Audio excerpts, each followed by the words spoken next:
In today's video, I'm going to teach you how to create an attribute block in AutoCAD. An attribute is a smart text field that lives inside a block and stores information, like a part number, a description, or a revision. Adding attributes makes your blocks more informative and easier to schedule or extract later. Here's how to add one to an existing block quickly and cleanly. Start by double-clicking the block you want to enhance. This opens the block editor, a dedicated workspace where you can modify the block's geometry and properties without affecting the rest of your drawing. You'll see a special ribbon at the top tailored for block editing. On that ribbon, click Attribute Definition. A dialog box appears. This is where you define what your attribute is and how users will interact with it. In the tag field, type the attribute's name. Think of the tag as the block's data label. Keep it short, clear, and without spaces. For example, part no or description. In the prompt field, write the message AutoCAD will show when someone inserts the block, such as enter part number. In default, provide a fallback value that appears automatically if no value is entered.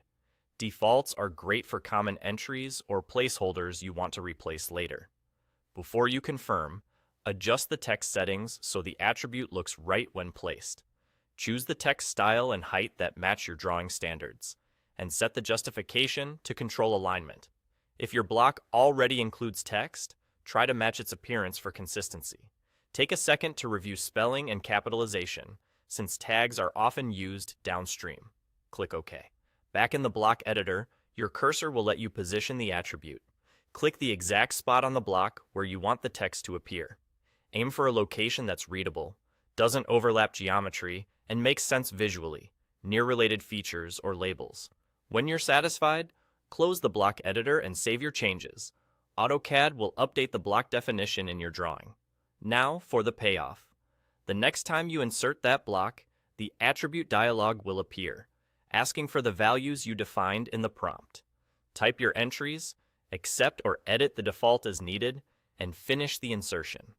Your attribute text will display exactly where you placed it in the block. That's all. With these steps, you've turned a static block into a data-rich component that's easier to document, filter, and manage across your project.